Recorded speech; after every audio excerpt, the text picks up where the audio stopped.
Yes, folks, start your engines and prepare for some high-octane punditry as we bring you the latest from Portugal and all the perspective you could possibly want when it comes to this week's second major European final. Here's how we're laying it out.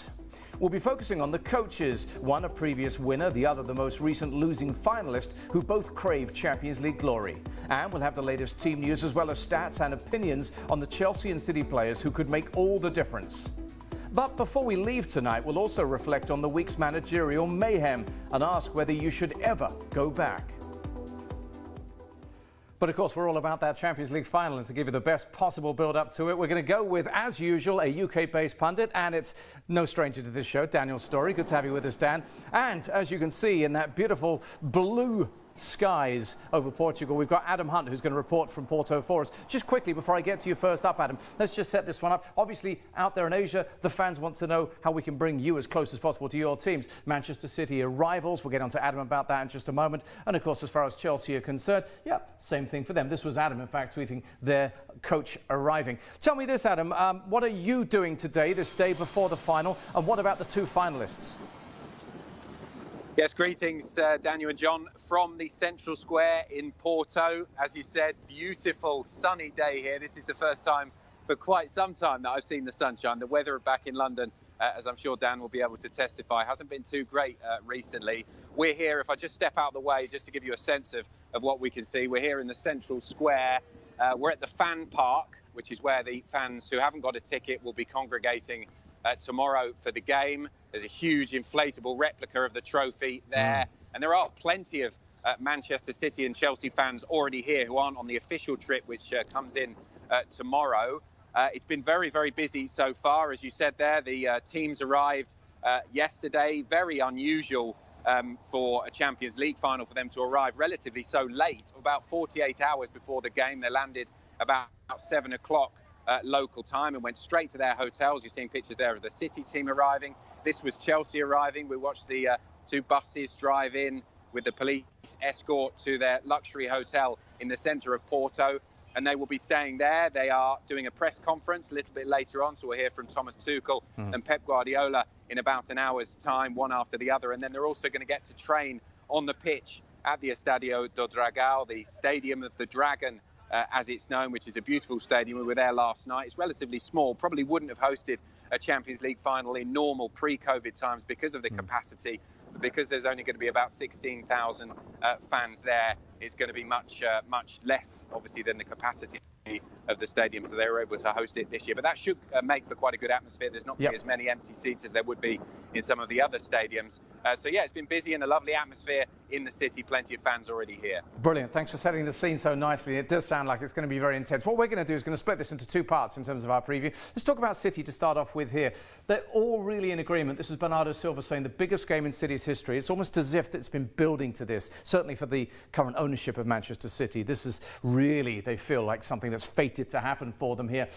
Only we can stop us, claims Sterling. Now, this is slightly alarming because more than one of the City players are already talking about past mistakes. Edison saying we can't afford mistakes this time. He was actually referring to their defeats against Chelsea in recent matches. But Dan, I've got Manchester City down.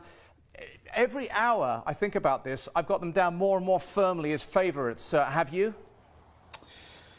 They certainly consider it to be their destiny, as you refer to. They feel like everything has been building towards this, and over the last couple of months, they've been able to ease their foot off the gas in the Premier League to allow them to prepare for this final. Chelsea haven't quite had the same luxury. I agree with you. I make them favourites.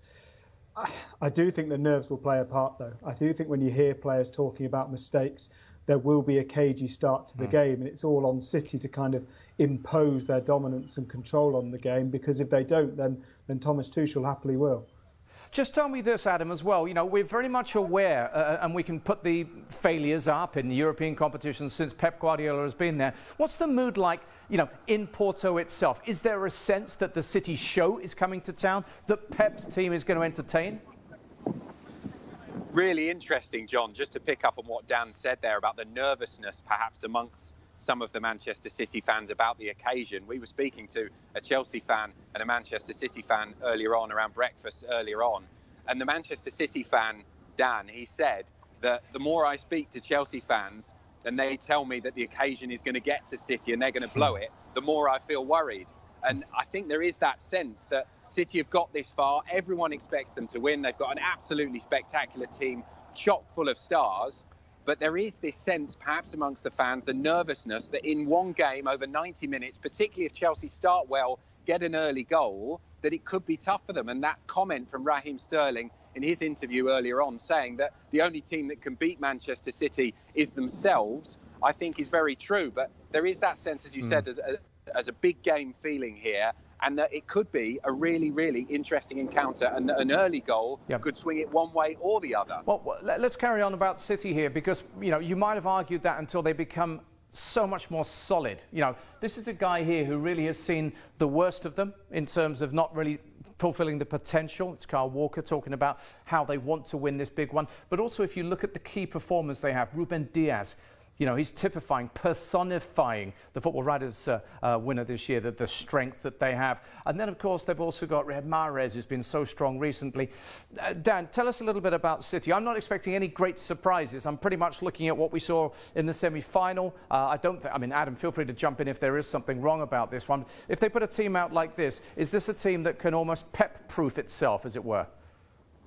That's certainly the aim. You know, Pep Guardiola in the autumn looked at how City played, looked at how he might have to change for COVID football, and realised that they maybe needed to press a little bit less intensely, that they needed to therefore be a little bit more solid at the back.